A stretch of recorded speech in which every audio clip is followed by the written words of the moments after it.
আসসালামু আলাইকুম everyone, welcome back to my channel Lucky's কিচেনে। সবাইকে আবারও আমন্ত্রণ জানাই।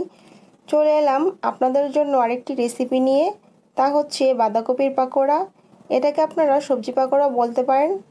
এতে আমি গাজরও দিয়েছি, আপনারা বরবটি বা আলু কুচিও দিতে পারেন।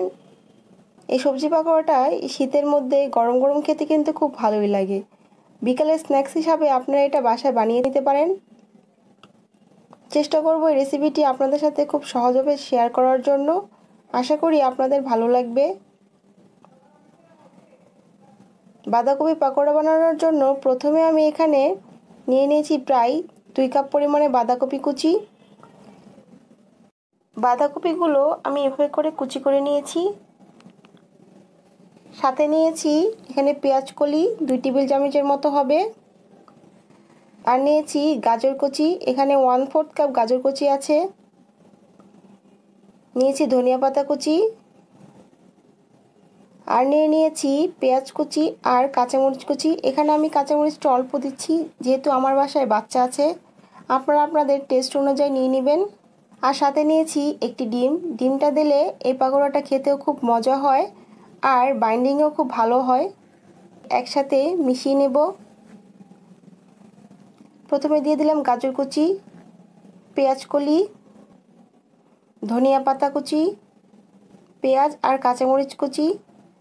ডিমটাকেও ভেঙে দিয়ে দিলাম। এখানে দিয়ে দিলাম প্রায় 2 টেবিল চামচের মতো বেসন। বেসনটা দিলে পাকোড়াটা খুব মুচমুচে হয়। চেষ্টা করবেন বেসন অথবা চালের গুঁড়ি দেওয়ার জন্য।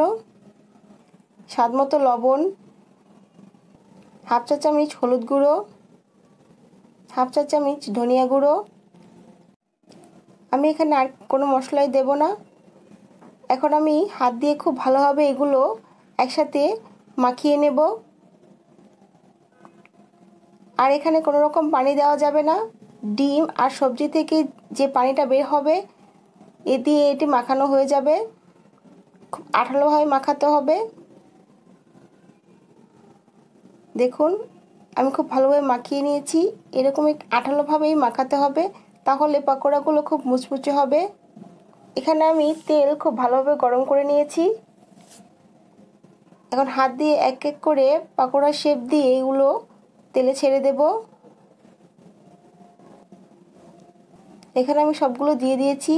এখন উল্টিয়ে পাল্টিয়ে দোনো পাশেই বাদামি রং করে ভেজে নেব। আর চুলার আঁচটা অবশ্যই মিডিয়াম রাখতে হবে। মিডিয়াম আঁচে পাকোড়াগুলো ভাজলে খুব মুচমুচে হয়। পাকোড়াগুলো ভাজা হয়ে গিয়েছে। আমি এগুলো একটু লালচে করে ভেজেছি, আপনারা চাইলে আর একটু কম ভাজতে পারেন।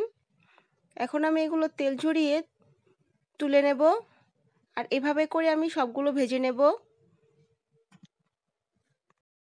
তৈরি করে নিলাম খুব মজাদার বাঁধাকপির পাকোড়া। আমার এই রেসিপিটি ফলো করে আপনারা অন্যান্য পাকোড়াও বানিয়ে নিতে পারেন। চেষ্টা করেছি রেসিপি খুব সহজভাবে শেয়ার করার জন্য আপনাদের সাথে। আশা করি আপনাদের ভালো লাগবে। আমার ভিডিওটি ভালো লাগলে আপনাদের ফ্যামিলি এবং ফ্রেন্ডদের সাথে শেয়ার করবেন। আমার ভিডিওতে একটি লাইক দিবেন। আমার চ্যানেলটিকে সাবস্ক্রাইব করে পাশে থাকা বেল আইকনটি প্রেস করে দিবেন। তাহলেই আমার নতুন নতুন ভিডিওগুলো খুব সহজে আপনাদের কাছে পৌঁছে যাবে। সবাই ভালো থাকবেন, সুস্থ থাকবেন। আজ এই পর্যন্ত। বাই বাই, টেক কেয়ার, আল্লাহ।